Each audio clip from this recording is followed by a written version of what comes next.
செந்தில் பாலாஜி ரொம்ப நல்லவர். செந்தில் பாலாஜி மாதிரி ஒரு எம்எல்ஏ நம்ம தொகுதிக்கு கிடைக்க நம்ம கொடுத்து வச்சிருக்கணும். தமிழ்நாட்டுக்கு இந்த மாதிரி ஒரு அமைச்சர் கிடைக்க நம்மளாம் என்ன புண்ணியம் பண்ணோம்னு தெரியல. குறிப்பாக செந்தில் பாலாஜி ஊழல் பண்ண மாட்டார். செந்தில் பாலாஜி அரசுக்கு நஷ்டம் ஏற்படுற மாதிரி எதையும் செய்ய மாட்டார். இப்படிலாம் சொன்னா உங்களுக்கு என்ன தோணுது? என்னையோ 200 ரூபா ஊப்பின்னு தானே உங்களுக்கு சொல்ல தோணுது. யோ செந்தில் பாலாஜி இப்படி சொல்றியா, உன் நாக்கு அப்படின்ற மாதிரிலாம் தோணுது இல்லை. எலும்புலாத நாக்கு என்ன வேணாலும் பேசுவோம் அப்படின்னா உங்களுக்கு கடுமையான ஒரு கோவம் வருமே. என்ன பிரயோஜனம்? அவருக்கு தானே ஓட்டு போட்டு எம்எல்ஏ ஜெயிக்க வைக்கிறீங்க, அவரை தானே அமைச்சராக ஆகணும்னு நினைக்கிறீங்க. அவர் சிறைக்கு போய் வெளியே வந்த பிறகும் அவரை அமைச்சராகிச்சு திமுக. அந்த கட்சிக்கு ஆதரவு கொடுத்தா அப்புறம் என்ன சொல்லுங்க. சரி, ஓகே. செந்தில் பாலாஜி அவர் குறித்து இன்னைக்கு ஒரு முக்கியமான ஒரு செய்தி வெளிவந்திருக்கிறது. அது மட்டும் இல்லாமல் மோடி அவர்கள் திமுகவை பற்றி உத்தரப்பிரதேசத்தில் என்ன சொல்லி இருக்கிறார் அதை பற்றி நம்ம பேச போகிறோம். அது மட்டும் இல்லாமல் திமுகவிலிருந்து 20 முக்கிய நபர்கள் ஜம்ப் ஆக போறாங்க. என்ன நடக்குது பார்த்துருவோமா? பார்த்துடலாம்.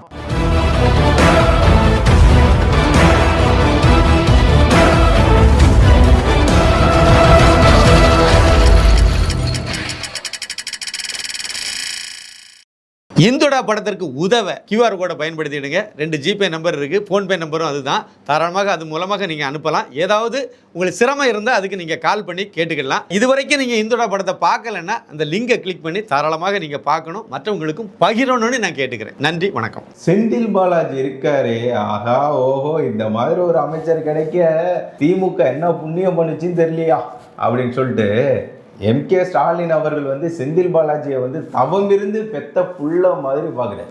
ஏன் அப்படின்னா திமுகவுக்கு வருமானம் கொடுக்கறதே அவர் தான். கரூரை தன்னுடைய கட்டுப்பாட்டில் வச்சிருந்தாரு அப்படின்னு சொல்லிட்டு ஸ்டாலின் அவர்கள் கரூருக்கு போய் செந்தில் பாலாஜியை பற்றி அவரோட உண்மையா அக்கு வேற ஆணை வேறையா புட்டு வச்சாரு. ஆனா இவரே திரும்ப திமுக ஒரு வாஷிங் மிஷின் மாதிரி அவரை சேர்த்துக்கிட்டு அவரோட வேலையை தாராளமா செய்யுங்க அப்படின்னு சொல்லி கீ கொடுத்து ஆட வச்சுட்டு இருக்கு இந்த திமுக.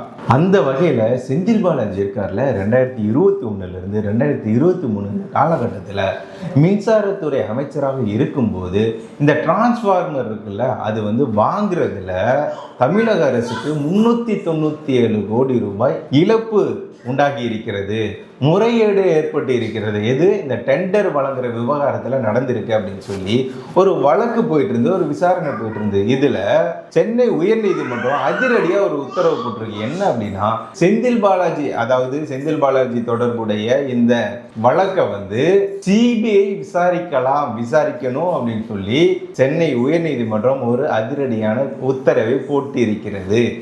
இதுல செந்தில் பாலாஜி என்ன சொல்றாரு அப்படின்னா, இது எந்த தப்புமே நடக்கல, தமிழக அரசுக்கு எந்த விதமான இழப்பும் நடக்கல அப்படின்னு சொல்லி பேசியிருக்கிறார். ஏன் அப்படின்னா இது இயல்பான ஒண்ணுதான்ப்பா. இந்த டெண்டர் அப்படின்றது பிரித்து கொடுக்கிறது தான் வழக்கம். அந்த வழக்கம் தான் இப்பவும் தொடர்கிறது. இதுல எந்த தப்புமே நடக்கலையே அப்படின்றது பாருங்களேன். ஒரு முறை காங்கிரஸ் ஆட்சி காலத்துல திமுக மீது ஊழல் போட்டு இவங்க முறைகேடு பண்ணியிருக்கிறாங்க.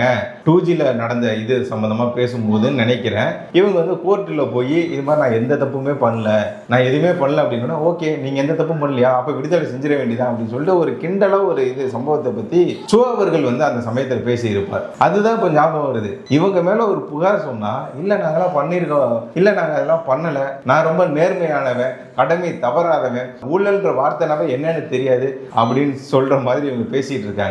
இவங்க எதுவுமே பண்ணல அப்படின்னு சொன்னா நீங்க நம்புவீங்களா? நம்ப மாட்டீங்களா? ஆனா பேசுறாங்க. மக்கள் யாருமே நம்புறது இல்லைன்னு தெரிஞ்சாலுமே இவங்க நாங்க இதெல்லாம் ஊழல் பண்றது இல்லை அப்படின்னு சொல்றாங்க, முறைகேடா எதுவுமே பண்றது இல்லை அப்படின்றாங்க. இதெல்லாம் சொன்னா திமுக காரங்களே நம்ப மாட்டாங்க. கருணாநிதி அவர்களோட ஆவி கூட ஏந்திரிச்சு கேள்வி கேட்கும், யோ எந்த ஊழலுமே பண்ணலையா, அப்படியா என் கட்சியில இருக்க, நீ மாறி வேற கட்சிக்கு போயிடு அப்படின்னு சொல்லி கருணாநிதி அவர்களோட ஆவி கூட ஏந்திரிச்சு கேள்வி கேட்கும், ஊழல் பண்ணல அப்படின்னா.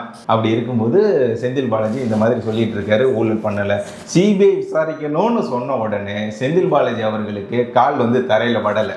அடுத்து என்ன நடக்குமோன்ற உச்சக்கட்ட பயத்தில் வந்து செந்தில் பாலாஜி இருக்கிறாரு. ஸ்டாலின் அவர்களும் ஸ்கிரிப்ட் வந்து ரெடி பண்ணியிருப்பாரு.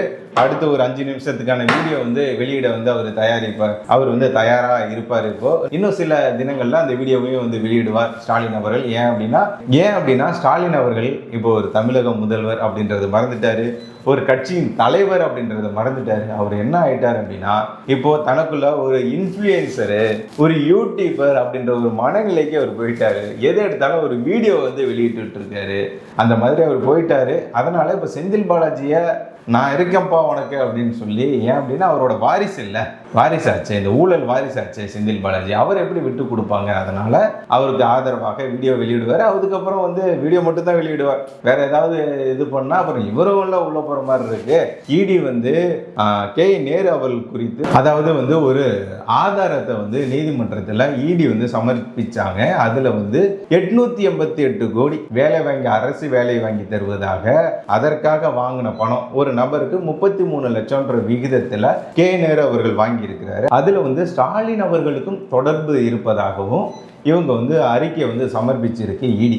அதனால எப்போ நம்ம மாட்ட போறோன்ற பயத்தில் ஸ்டாலின் அவர்கள் இருக்கும்போது அடிமேல அடி வந்து செந்தில் பாலாஜி இப்போ வந்து விழுந்துட்டு இருக்கு. இதில் என்ன அப்படின்னா இந்த தேர்தலில் என்ன நடக்குமோ அப்படின்ற பயம் திமுகவிற்கு வந்து விட்டது. நாம தோக்க போகிறது உறுதின்ற எண்ணம் அவங்களுக்கு வந்து விட்டது. அதனால டிஆர்பி ராஜா அவர்களோட பதிவெல்லாம் நம்ம பார்த்துட்டு இருக்கோம். நாங்கள் ஆட்சியில் இருந்தாலும் இல்லைனாலும் மக்களுக்காக துணை நிற்போம் அப்படின்ற வார்த்தை ஏன் வருது? அவர் வந்து சொல்றாரு, அப்போ அவங்க வந்து தோத்துடுவோம் அப்படின்ற ஒரு எண்ணத்துக்கு வந்துட்டாங்க. இதுல திமுக மட்டும் தோத்துதுன்னு வச்சுக்கோங்களேன், எழுதி வச்சுக்கோங்க. அதுல இருந்து ஒரு 20 முக்கிய தலைவர்கள், நபர்கள், அதாவது நிர்வாகிகள்லாம் கட்சி மாற போவதாக, இந்த கட்சியை விட்டு விலக போவதாக ஒரு முக்கியமான தகவல்கள்லாம் வந்து கோபாலபுரத்திலிருந்து, அதாவது வந்து அறிவாலயத்திலிருந்து வெளிவந்து கொண்டிருக்கிறது. 20 முக்கிய நபர்கள் போயாச்சுன்னா முடிஞ்சது. ஏற்கனவே இவர் வந்து திமுக அண்டா வந்து சொன்னாரு, அதிமுகவில் இருந்து வந்தவங்களை டிவிகேவில் வச்சுக்கிட்டு இவர் வந்து அதிமுகவை எதிர்க்கிறாராம் அப்படின்னு சொல்லி சொன்னாரு. ஏங்க, நீங்க அதிமுகவை எதிர்க்கிறீங்கல்ல, உங்க கட்சியில எத்தனை அமைச்சர்கள் அதிமுகவில் இருந்து வந்தவங்க? சேகர் பாபு எங்கிருந்து வந்தாரு? KKSSR எங்கிருந்து வந்தாரு?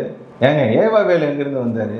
முக்கிய அமைச்சர்கள்லாம் எங்கிருந்து வந்தாங்க? பொன்முடி தான் உங்க கட்சியிலே இருக்கு. அப்புறம் யாரு? துரைமுருகன் உங்க கட்சியிலே இருக்கிறாரு. இவங்க இருந்துமே எந்த பிரயோஜனமே இல்லை. இதே இவங்கெல்லாம் அதிமுகவில் இருந்திருந்தா இந்நேரம் கட்சி தலைவராகவே வந்திருப்பாங்க. ஆனா இங்க ஸ்டாலின் அவர்கள், அடுத்து உதயநிதி அவர்கள், அந்த மாதிரி வந்துட்டு இருக்கு. இந்த மாதிரி இருக்கும்போது திமுக அண்டாவிற்கு இந்த இது பற்றி, அதாவது அதிமுகவில் இருந்து வந்தவங்களை வச்சுக்கிட்டு அதிமுகவை எதிர்க்கலாமா அப்படின்ற வார்த்தை வரலாமா? திமுகவில் இருக்கிற முக்கால்வாசி அமைச்சர்கள் வந்து அதிமுக அமைச்சர்கள், அது முதல்ல தெரிஞ்சுக்கணும். அப்படி இருக்கும்போது 20 முக்கிய தலைக்கட்டெல்லாம் வெளியே வந்துருச்சுன்னா காலி பெருங்காய டப்பா அப்படின்னு சொல்லுவாங்கல்ல, அதுதான் திமுகவோட நிலைமையாக மாறிவிடும். இந்த மாதிரி திமுகவுக்கு நீதிமன்றம் கொடுக்கக்கூடிய அதிரடி தீர்ப்புகள், அது மட்டும் இல்லாம இடி எடுக்கக்கூடிய நடவடிக்கைகள், இதெல்லாம் போயிட்டு இருக்கும்போது மோடி அவர்கள் சும்மா விடமாட்டான்டா, நான் இருக்கண்டா அப்படின்னு சொல்லிட்டு உத்தரப்பிரதேசத்தில் வச்சு திமுகவை துவச்சி எடுத்திருக்கிறார். அவர் என்ன சொல்லியிருக்கிறார் அப்படின்னா,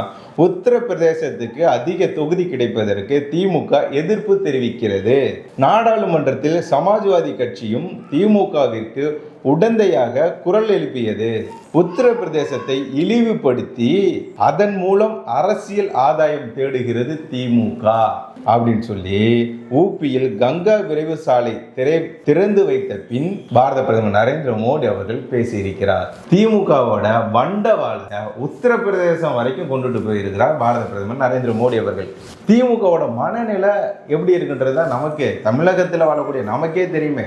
தமிழர்கள் நம்மளையே வந்து நாங்கள் போட்ட சோறு தான் நீங்கள் திங்கிற காரணம், எங்களால் தான் நீங்கள் சோறு திங்கிறீங்க, எங்களால் தான் நீங்கள் ட்ரெஸ் போடுறீங்க, எங்களால் தான் நீங்கள் பேண்ட் போடுறீங்க அப்படிங்க. ஐயா, நான் ஜட்டி போட்டிருக்கேங்கய்யா, அதுக்கு காரணம் யாருங்கய்யா அப்படின்ற மாதிரியான கேள்விகள்லாம் நமக்கு கேட்க தோணுகிறது. திமுக இல்லை அப்படின்னா நம்ம படிச்சிருக்கவே மாட்டோம் அப்படின்னு நினைக்கிறாங்கல்ல. ஸ்டாலின் அவர்கள் என்ன படிச்சிருக்கிறார்? உதயநிதி அவர்கள் என்ன படிச்சிருக்கிறாரு? நீட்டு கொண்டுகிட்டு வந்ததுனால கலாநிதி மாறன், தயாநிதி மாறனா அவரோட பொண்ணை டாக்டருக்கு படிக்க வைக்க முடியல நீட் வந்ததுனால. ஆனால் ஒரு டீ கடைக்காரரோட மகள் நீட் தேர்வில் பாஸ் பாஸ் பண்ணி டாக்டரா படிச்சிட்டு இருக்காங்க, டாக்டரா இருக்கிறாங்க. அப்ப பாருங்க, இந்த திராவிடத்தினாலதான், இந்த திமுகவால தான் தமிழர்கள் படிச்சாங்க, அது அவங்க சாப்பிடறதுக்கு நாங்க தான் காரணம்ன்றீங்கல்ல. உங்க குடும்பத்தில இருந்து, திமுக குடும்பத்தில இருந்து எத்தனை ஐபிஎஸ் எத்தனை ஐஏஎஸ் வந்திருக்காங்க, எத்தனை அரசு அதிகாரிகள் இருக்காங்க. திமுகவில் இருக்கக்கூடிய திமுக தலைவர் ஸ்டாலின் அவர்களுக்கு, திராவிட மாடல்னு சொல்லி கொள்ளக்கூடிய இந்த ஸ்டாலின் அவர்களுக்கு திருக்குறளை பிழை இல்லாமல் சொல்ல முடியுமா? இளமை புகுத்தி விடும்னு தான் சொல்லுவாரு திருக்குறளையே. இவரு தமிழுக்கு நாங்க தான் அப்படின்றாரு. அதே மாதிரி உதயநிதி அவர்கள் தமிழுக்காக என்ன பண்ணியிருக்கிறார்? தமிழை நல்லா படிப்பாரா, பேசுவாரா, திக்கி திணறாம ஏதாவது பேசினது உண்டா? இந்த மாதிரி இருக்கும்போது தமிழ் மொழிக்கே முக்கியத்துவம் கொடுக்காம தமிழர்களை மதிக்காத இந்த திராவிட கட்சி தமிழர்களை அசிங்கப்படுத்தி பேசுவது தவறானது. இப்படி நம்மளையே அசிங்கமா பேசக்கூடிய, நாமெல்லாம் என்னமோ அவங்களுக்கு அடிமைன்ற எண்ணத்துல இருக்கக்கூடிய இந்த திராவிட கட்சியினர் இவங்களோட மனநிலையை பத்தி பாரத பிரதமர் நரேந்திர மோடி அவர்கள் உத்தரப்பிரதேசத்தில் வச்சு துவைச்சு எடுத்திருக்கிறாரு. ஆகவே இந்த செய்திகள்லாம் தான் இன்னைக்கு முக்கிய பேசு பொருளாக இருக்கிறது. செந்தில் பாலாஜி அவர்கள் விரைவில் ஏக் தோ தீன் அப்படின்னு சொல்லி என்ன போகிறார் அப்படின்றது நமக்கு தெரிய வருகிறது. அது மட்டும் இல்லாம திமுக தோற்க போவது உறுதி என்பதும் அந்த கட்சியினர் பேசுவதில் இருந்து தெரிகிறது.